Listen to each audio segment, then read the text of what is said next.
In this lecture basically we are going to do types of electron. तो galvanic में हमारे पास में electrode उतना सिंपल नहीं रहता है कि तुम्हारे पास एक रॉड है, उसको तुमने सोल्यूशन में डिप किया। यहाँ पे हमें बहुत दिमाग लगाना पड़ता है। हम लोग वो रॉड को एक प्रॉपर इलेक्ट्रोलाइटिक सोल्यूशन में डिप करते हैं ताकि एक्सचेंज हो सके इलेक्ट्रॉन्स, ताकि अगर रिडक्शन करना हो तो वो भी किया जा सके, ऑक्सीडेशन करना हो तो वो भी किया जा सके। और हमारे पास टाइप्स ऑफ इलेक्ट्रोड कौन से होंगे यहाँ पे हम लोग वो चेक करते हैं। तो गाल्वानिक सेल में पहला जो टाइप ऑफ इलेक्ट्रोड है that is very common, that is metal ion electrode. तो इट्स प्रीटी सिंपल, जैसे हमने अब तक एग्जांपल में भी देखा, जो डैनियल सेल में भी हमने देखा। जो एग्जांपल गाल्वानिक में मैंने दिया था जिंक और कॉपर का, वो डैनियल सेल, उसका नाम डैनियल सेल। तो you have metal ion electrode. अब इसमें हम क्या करते हैं, we take a metal rod, that is our electrode, this is our electrode, and it is immersed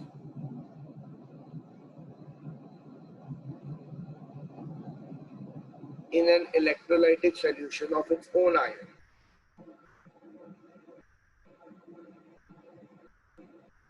Containing its own ion. तो ये तो तुम लोगों ने देखा भी है।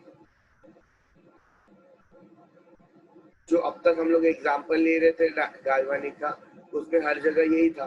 जैसे तुम्हारे पास एक जिंक मेटल है and that zinc metal is dipped in उसी का सोल्यूशन, तो मतलब जिंक 2 प्लस एक्वस डिसॉल्व होना चाहिए, दैट इज ऑल मैटर। अच्छा, अभी ये हाफ ही सेल है, ये कम पूरा सेल नहीं है, ये हाफ सेल है, तो कैसे भी लिख सकते हैं इसको, ये आगे और ये पीछे दोनों भी चल रहे हैं, ये हाफ सेल ही है। या फिर I can tell you copper solid, you have dipped it in copper 2 plus, या फिर I can say aluminium solid dipped in Al3 plus। Generalise कर दूं अगर, metal solid dipped in metal N plus, क्योंकि we don't know the charge, तो N plus है। तो reaction क्या आएगा, अगर इस इलेक्ट्रोड को कैथोड की तरफ एनोड की तरफ बिहेव करना, मतलब रिएक्शन एज एनोड, अगर इस इलेक्ट्रोड को एनोड की तरफ बिहेव करना है, तो एनोड की तरफ बिहेव करना मतलब लूज करना, तो this one is rich in electron because it is positive. तो metal solid that is our electrode will lose electron, it becomes Mn plus, तो मतलब it has lost n electron। अगर उसको कैथोड की तरह बिहेव करना है,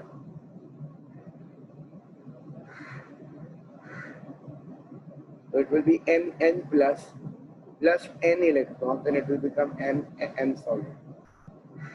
Both these places this will be aqueous। Don't you think कि यहाँ पे नेट रिएक्शन आएगा, नेट सेल रिएक्शन आएगा? ये सेल रिएक्शन नहीं है, ये सिर्फ इलेक्ट्रोड है। या तो ये एनोड की तरह बिहेव करेगा या तो ये कैथोड की तरह बिहेव करेगा, दोनों नहीं बिहेव करेगा। तो अगर इसको ऑक्सीडेशन करना तो ये रिएक्शन होगा, रिडक्शन करना तो ये रिएक्शन। तो ये हमारा पहला टाइप का इलेक्ट्रोड है, that is metal ion electrode. Let me explain you the second type of electrode, and that is non-metal ion electrode। non-metal ion।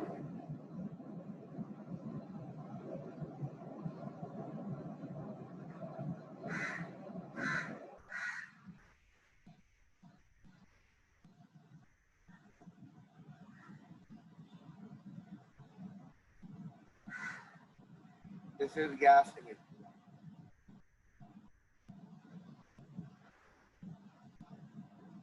तो in non metal ion electrode में क्या होता है, अभी मेरा इलेक्ट्रोलाइटिक सोल्यूशन ये कैसा था, इसमें मेटल को हमने मेटल आयन में डिप किया, लेकिन यहाँ पे हम लोग नॉन मेटालिक आयन में डिप करेंगे। नॉन मेटालिक आयन कैसा हो जाएगा, जैसे H प्लस एक non metallic ion, hydrogen metal नहीं होता, क्लोरीन Cl माइनस एक non metallic ion, OH minus एक नॉन मेटालिक आयन। तो यहाँ पे फंडा वही होता है, वही पार्ट है, just the only difference is यहाँ पे I am dipping H plus. तो अगर मैं H प्लस का रिएक्शन भी लिखूं,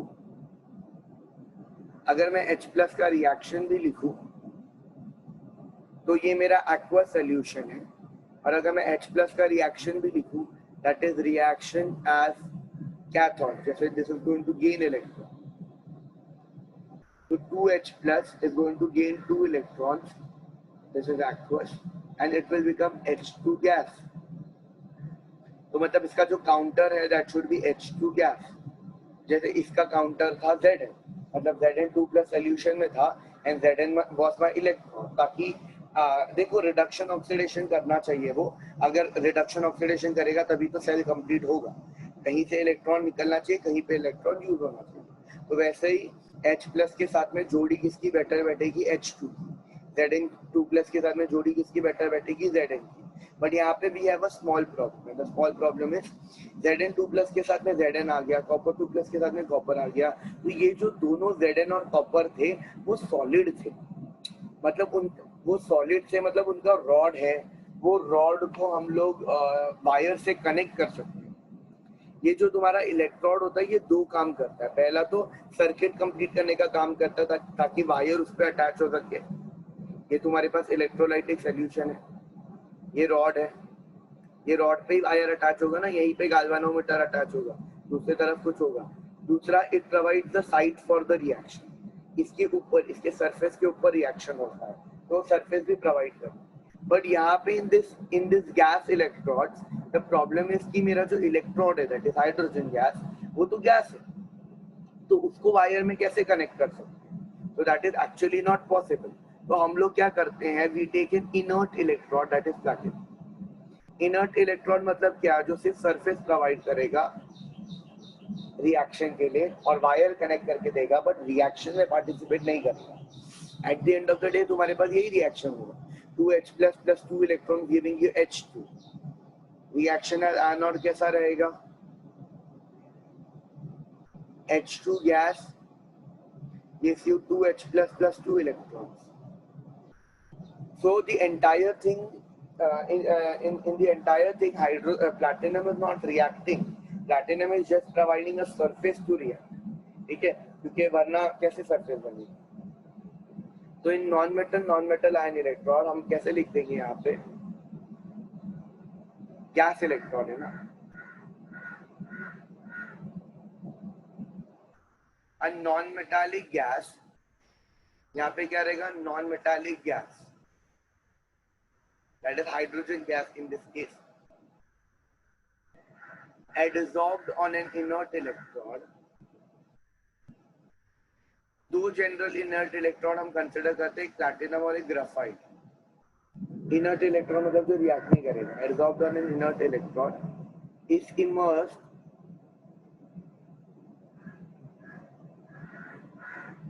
in an electrolytic solution containing its own ion.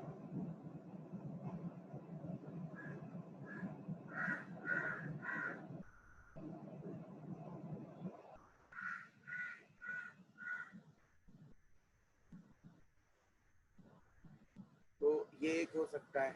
दूसरा example I can give you Cl minus. तो Cl माइनस मतलब Cl2 गैस आना चाहिए, and here again you will use platinum solid. So this is the inert electrode, this is the gas, and use the ion. इसका concentration दिया होगा. Another you can take it off or take off is oxygen. ये oxygen वाला electrode. So you have OH minus, you have oxygen gas, and it is immersed along with platinum. Okay. The third.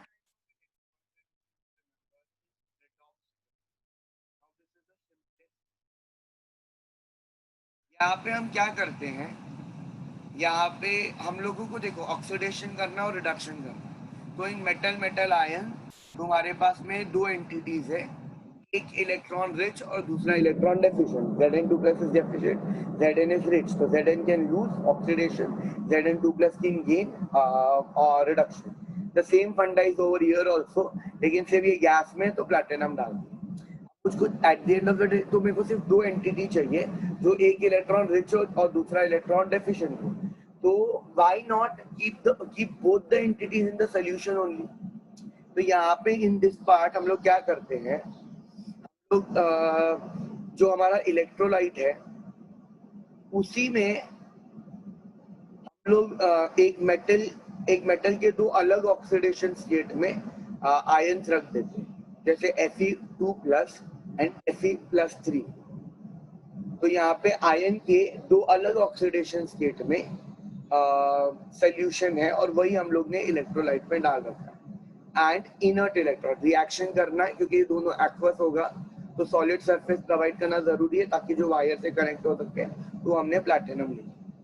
तो अभी भी everything is sorted ना। अभी Fe+2 and Fe+3। Fe+2 is kindly rich and Fe+3 is electron deficient. It has 3 electrons less. तो अगर मेरे को कभी भी एनोड की तरह बिहेव करवाना है तो रिएक्शन है एनोड। तो दिस वन इज रिच, तो Fe+2 is going to lose an electron and it is going to get converted to Fe+3 an electron. Here both the entities are in solution only. मतलब solution से platinum electrode पे एडसॉर्ब हुआ, reaction हुआ और oxidise होके वापस Fe+3 solution में ही आ गया। तो everything is in the solution only.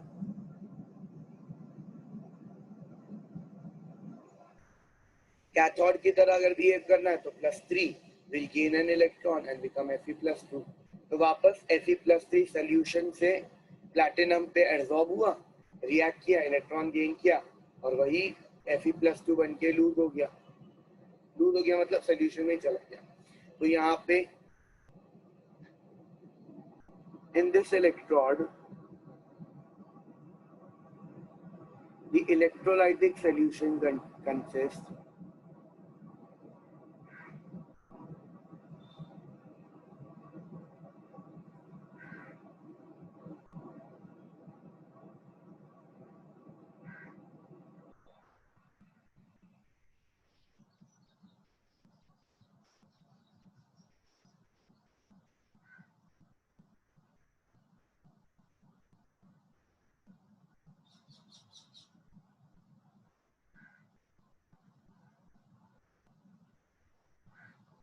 pretty simple.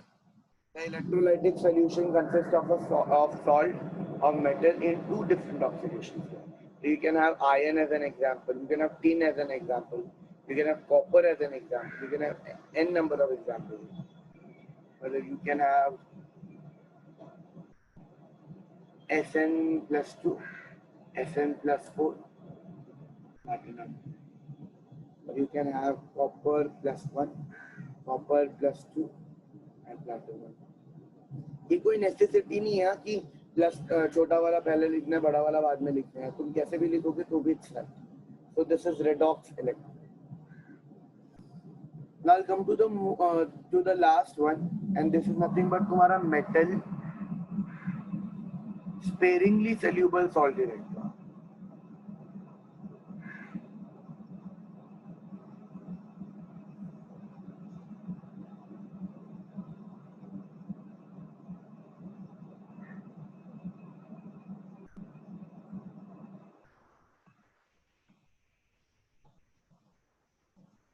अभी what is this and how is this formed? Let us try to understand.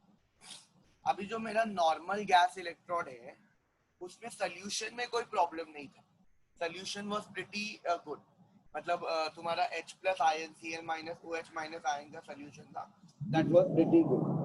Problem तो मेरे इलेक्ट्रोड में था। यहाँ पे मेरा हाइड्रोजन गैस है एज इलेक्ट्रॉन, यहाँ पे क्लोरीन गैस है एज इलेक्ट्रॉन, यहाँ पे ऑक्सीजन गैस है एज इलेक्ट्रॉन। प्रॉब्लम इलेक्ट्रोड में था क्योंकि जो हमारा इलेक्ट्रोड है वो गैसियस स्टेट में, तो वो वायर से कैसे कनेक्ट होगा, तो उसका हमने जुगाड़ निकाला, प्लैटिनम डाला। अभी in this type of electrode, metal sparingly soluble salt electrode, इसमें प्रॉब्लम एक्चुअली इलेक्ट्रोलाइट में। कैसे? Let me just explain it to you. Let me say कि मैंने एक सिल्वर Ag का इलेक्ट्रोड रखा। तो जैसे मैंने Ag रखा है तो I should dip it in Ag के सोल्यूशन। बराबर, मेरे पास मेटल है और मैं उस मेटल को उसी के आयन में डिप करूंगा। मेटल आयन इलेक्ट्रोड, जिंक को जिंक 2+ में, कॉपर को कॉपर 2+ में। But the point is Ag के जो सॉल्ट्स होते हैं ना वो वाटर इनसोल्यूबल होते हैं या स्पेरिंगली सोल्यूबल होते हैं। मतलब थोड़ा डिसॉल्व करता है, थोड़ा डिसॉल्व नहीं करता है, बहुत कम सोल्यूबिलिटी होती है। और अगर तुम्हारा सॉल्ट पूरी तरीके से डिसॉल्व नहीं होगा, अगर सॉल्ट पूरी तरीके से डिसॉल्व नहीं होगा तो कंडक्टेंस कम होगा, रेजिस्टेंस ज्यादा होगा। मतलब ions have not got dissolved, तो वो बीच बीच में hindrance create करेंगे. It will not allow ions to conduct electricity. There will be more resistance. So यहाँ पे in this type the problem is not with the electron. I'm repeating again. In gas electrodes the electrolyte में कोई problem नहीं था. It was a proper electrolyte. तुम्हारा problem electrode में था क्योंकि electrode was gas. तो हमने rectify कर दिया by putting platinum. यहाँ पे in this metal sparingly soluble salt electrode, the problem is not with the electrode. Electrode को हमने silver ले लिया, but अब the problem is with उसका ions, क्योंकि उसके जो ions होते हैं वो water sparingly soluble होते हैं, उसके जो salts होते हैं वो sparingly soluble होते हैं. तो अब हम क्या करें? तो अब ये AgCl को भी मैंने पानी में डाल दूंगा तो भी वो solution नहीं बनाएगा. It will remain insoluble only. तो हम क्या करते हैं? Metal sparingly soluble salt electron. हम क्या करते हैं मालूम? ये दो हमारी मेन एंटिटीज हैं. क्यों? क्योंकि ये है Ag और ये है Ag प्लस. मतलब रिएक्शन में जो भी है ये यहाँ से काम आने वाला है. जैसे यहाँ पे Fe+2 था, Fe+3 था, तो ऑक्सीडाइज करना है तो Fe+2 एंड रिड्यूस करना है तो +3. In the earlier one Zn Zn2 plus था, ऑक्सीडाइज करना है तो Zn, रेड्यूस करना है तो Zn2 प्लस. यहाँ पे भी H प्लस, रेड्यूस करना है तो H प्लस प्लस इलेक्ट्रॉन और ऑक्सीडाइज करना है तो H2 विल गिव इलेक्ट्रॉन. यहाँ पे भी जो भी हमारा रिएक्शन में पार्टिसिपेट होने वाला है वो Ag और Ag प्लस को लेके है. दिस AgCl के बदले में Ag प्लस लिख देता हूँ. That will be easier for you to understand. पहले हम लोग रिएक्शन देख लेते कि रिएक्शन कैसा होना चाहिए. तो रिएक्शन एज एनोड, तो रिएक्शन एज एनोड कैसा होना चाहिए तुम्हारा? तो ये इलेक्ट्रॉन रिच है, ये प्लस है ना, तो this will be Ag solid will give you Ag plus electron.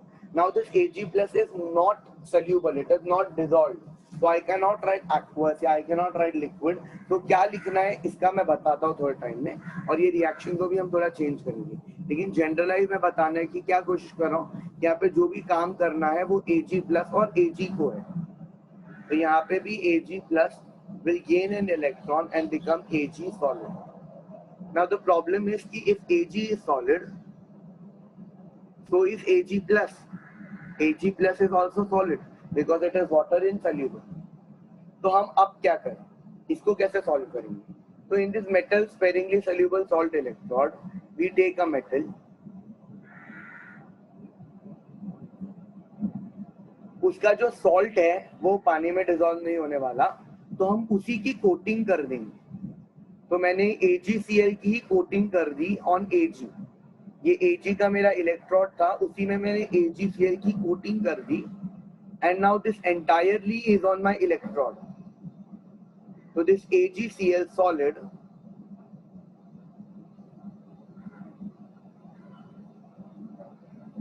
is coated on my silver metal. अब द प्रॉब्लम इज कि इलेक्ट्रोलाइट क्या लिया जाए, क्योंकि जो इलेक्ट्रोलाइट लेना था वो तो मैंने कोट कर दिया, क्योंकि वो तो वैसे भी डिसॉल्व नहीं होगा. तो इट्स वेरी सिंपल. तुमको रिएक्शन में Ag और Ag ये आपस में लेन देन कर लेगा, लेकिन कौन ऐसे ही रह जाएगा, वो है the anionic part of the salt. तो तुम वो एनियोनिक पार्ट को इलेक्ट्रोलाइट में ले लो, ताकि वो इलेक्ट्रोलाइट में लेने से क्या होगा, अगर जरूरत पड़ेगा तो इलेक्ट्रोलाइट प्रोवाइड कर सकता है, और अगर रिलीज हो रहा रहेगा Cl- तो वो इलेक्ट्रोलाइट में जा सकता है. तो what have I done over here is, in metal sparingly soluble salt electrode, I have coated the metal with its salt. जो मेरे को इलेक्ट्रोलाइट लेना चाहिए था लेकिन नहीं ले सकता क्योंकि वो डिसॉल्व नहीं हो रहा था, तो मैंने उसी को सॉल्ट के फॉर्म में ले लिया, उसी को कोट कर दिया, और मैंने इनको मतलब metal coated with its salt, उसको हमने डिप किया एक सॉल्यूशन में, and that solution should have the एनियोनिक part of the salt. एनियोनिक part of the salt. तो देखो अब द रिएक्शन थोड़ा सा चेंज होगा. कैसे चेंज होगा मैं तुमको बताता हूँ. तो ये देखो पर्सपेक्टिव देखते रहो. ये एनोड था ना, यू हैड Ag, तो you have Ag solid, this is your electrolyte. तुम्हारे पास Ag सॉलिड है और बाहर से तुम्हारे पास Cl- आएगा, aqueous. Ag is going to lose an electron. So when Ag loses an electron, it becomes Ag plus, and that Ag plus will react with Cl minus and it will form AgCl and that will be deposited on the electrode more and more. Already deposit किया था हमने और deposit होगी, मतलब with time तुम, और यहाँ पे इलेक्ट्रॉन इज रिलीज, मतलब विद टाइम तुम क्या देखोगे, ये जो अंदर का मेटल है वो पतला होते जाएगा क्योंकि Ag इज ब्रेकिंग, एंड ये जो कोटिंग है AgCl का वो मोटा होते जाएगा क्योंकि Ag plus is reacting with Cl minus two give you AgCl. अब यही सब करते करते तुम्हारा इलेक्ट्रॉन भी रिलीज होगा. अब अगर कैथोड की तरह बिहेव करना है, कैथोड की तरह बिहेव करना है, कैथोड मतलब इलेक्ट्रॉन गेन करना, तो Ag और Ag प्लस में इलेक्ट्रॉन गेन करेगा Ag प्लस. तो हम Ag प्लस नहीं लिखेंगे क्योंकि Ag प्लस है ही नहीं. Ag प्लस तभी लिखेंगे जब वो डिसॉल्व होता, लेकिन डिसोसिएट होता, डिसॉल्व होता, बट ये डिसोसिएट या डिसॉल्व हुआ ही नहीं है. हमारे पास एक सिंगल एंटिटी है, दैट इज AgCl. अब इसको इलेक्ट्रॉन गेन करवाना है तो Ag इज +1, तो वो इलेक्ट्रॉन गेन करके Ag सॉलिड बना देगा and this Cl minus will go in the solution. तो see what is happening if this behaves like a cathode, तो जो तुम्हारा कोटिंग है AgCl का वो पतला होता जाएगा और Ag बढ़ता जाएगा. तो either way anything is possible, but तुम्हारे पास में यहाँ पे एक रिएक्शन आ गया. तो in metal sparingly soluble salt electrode, we take a metal, we coat it with its own solution, with its own salt solution, and जो भी anionic part होगा that will be our electrode.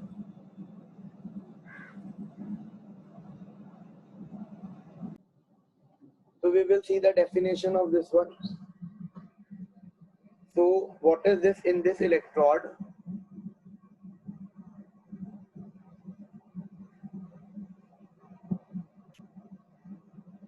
A metal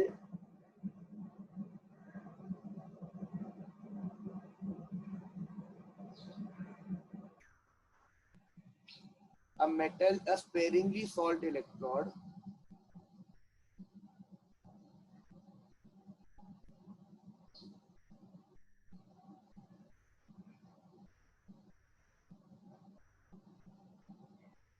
of the metal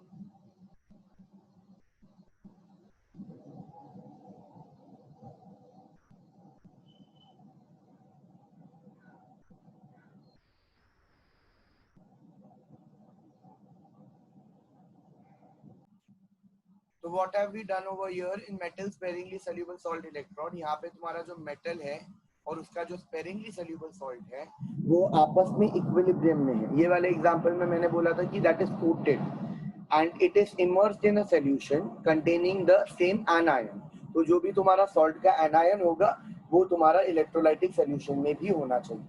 तो ये मैंने एक example दे दिया. I'll give you another example and that is of mercury. मैं यहाँ पे सिर्फ एग्जांपल लिख रहा हूँ ताकि we can compare it with this. तो ओवर हियर जैसे Ag का salt is generally sparingly soluble, उसी तरह मर्क्यूरी के भी सॉल्ट डिसॉल्व नहीं होते, they are also sparingly soluble.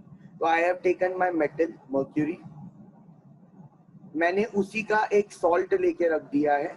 तो Ag का मैंने AgCl लिया था, मर्क्यूरी का I will take as Hg2Cl2. ये मर्क्यूरस क्लोराइड है Hg2Cl2. यहाँ पे मर्क्यूरी का ऑक्सीडेशन स्टेट इज +1 जैसे Ag का था यहाँ पे, एंड यहाँ पे Hg is 0. And again solution should be of the anion, so this is Cl minus, this is aqueous. So it is same metal, it is the same sparingly soluble, and this is chlorine. The only difference over here is कि यहाँ पे जो तुम्हारा solid है, यहाँ पे जो तुम्हारा Ag है वो एक्चुअली सॉलिड के सॉलिड फॉर्म में मेटल सॉलिड होता है, लेकिन mercury is a metal which is in liquid state. तो एक्चुअली ये जो है Hg वो लिक्विड स्टेट में है और ये जो है वो पेस्ट स्टेट में. इसको बोला जाता है calomel electron. You have to learn about this electron in detail. तुम लोगों को थियरी में ये पूरा इलेक्ट्रॉन है प्रॉपर्ली, तो you will be learning the entire working of this electron. तो मेटल स्पेरिंग के लिए फिलहाल मैं एक ही एग्जांपल दे रहा हूँ, दैट इज ऑफ Ag. हम Hg वाला कैलोमल इलेक्ट्रॉन में डिटेल में देखेंगे. Okay, so we have a question over here. जहाँ पे we have nickel, it is immersed in nickel 2+ solution. So this is our metal ion electrode. and we have H plus, ठीक है, and you also have उसका counterpart that is H2 gas. This should be our electrode, but ये wires में connect नहीं कर सकते gases को, तो हमने inert electrode लिया है platinum. Platinum का कोई रोल नहीं है, सिर्फ surface provide करने का रोल है. तो we have hydrogen electrode and we have nickel electrode. Hydrogen electrode यहाँ पे मैंने C लिखा हुआ है, that is standard hydrogen electrode, और इसका वोल्टेज है 0 वोल्ट. एक्चुअली इसी को 0 कंसिडर करते हैं, और जिनका रिडक्शन पोटेंशियल हाइड्रोजन से ज्यादा है तो वो पॉजिटिव, जिसका हाइड्रोजन से कम है वो नेगेटिव. तो this we are going to learn in शी, स्टैंडर्ड हाइड्रोजन इलेक्ट्रोड और रेफरेंस इलेक्ट्रोड. तुम लोगों को ये दिया हुआ नहीं रहेगा एग्जाम में, तुमको डायरेक्ट निकल वाला देंगे वैल्यू, शी नहीं दिया रहेगा. That is something that you are suppose to know. तो यहाँ पे हमारे पास हाइड्रोजन का पोटेंशियल है, निकल का पोटेंशियल इज आल्सो गिवन, तो we need to calculate the EMF of the cell. तो अगर मैंने फॉर्मूला लिखा पहले,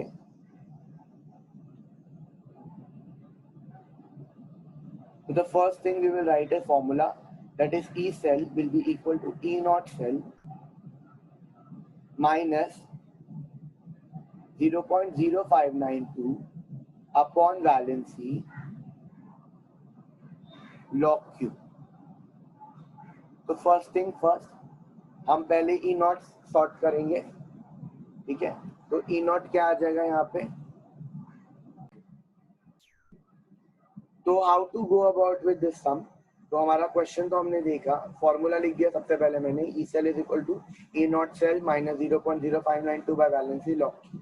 It will be much better if we will see each, if we will calculate each entity separately. तो पहले मैं E naught cell calculate कर रहा हूँ. तो E naught cell will be E naught cathode minus E naught anode. So right hand electrode is actually my cathode and left hand electrode is actually my anode. So it will be E naught of She minus E naught of nickel. So E naught of She is 0, E naught of nickel is minus 0.25, so E naught cell becomes 0.25 volt. So one thing is done. Now I need to calculate valency and Q. तो उसके लिए मेरे को net cell reaction लिखना पड़ेगा. So I'll write down the cell reaction. तो reaction at anode, इधर electron lose होने वाला है, तो लूज करना है, तो Ni is rich, Ni2 plus is deficient. So Ni2, Ni will give electron, Ni solid gives electron, becomes Ni2 plus and 2 electron. दूसरी तरफ गेन करवाना है, तो H plus will gain and become H2 gas. तो ये तुम्हारे पास में reaction हो जाता है. और इसका अगर मैंने नेट सेल रिएक्शन लिखा तो वैलेंसी मेरा 2 है, ठीक है, नीचे भी 2 ऊपर भी 2, तो मेरा वैलेंसी 2 है. तो यहाँ पे यू हैव निकल solid plus you have 2H plus aqueous, it is giving you nickel 2 plus and plus H2 gas. So Q भी हम सेपरेटली लिखेंगे, law of mass action apply करेंगे, concentration of product upon concentration of reactant. तो पहला product में निकल 2 plus है तो उसका कंसंट्रेशन, H2 गैस है तो प्रेशर आ जाएगा उसका, नीचे H प्लस का कंसंट्रेशन. ये सॉलिड है रेज टू 2 क्योंकि यहाँ पे 2 स्टोइकोमेट्री था, निकल सॉलिड है तो उसका 1 है. Substituting the value, nickel 2 plus is 5 into 10 raised to minus 1, pressure is 1 atmosphere and even H plus is 1 molar, तो ये 1 हो जाएगा and Q I got as 5 into 10 raised to minus. तो log Q निकालना है, तो log Q will be log 5 into 10 raised to minus 1. इसको solve किया, I got the answer as minus 0.3010. I've just substituted E naught को as 0.25, valency है 2, log है minus 0.3010, तो ये पॉजिटिव हुआ and this is our final answer of the EMF set. Sir वो 0.0. So when we will solve this 0.0592 into 0.3010 by 2, we will get the value 0.0089. We will add it with 0.25 and our final answer will be 0.2589. थोड़ा थोड़ा party पड़ता है, ज्यादा नहीं.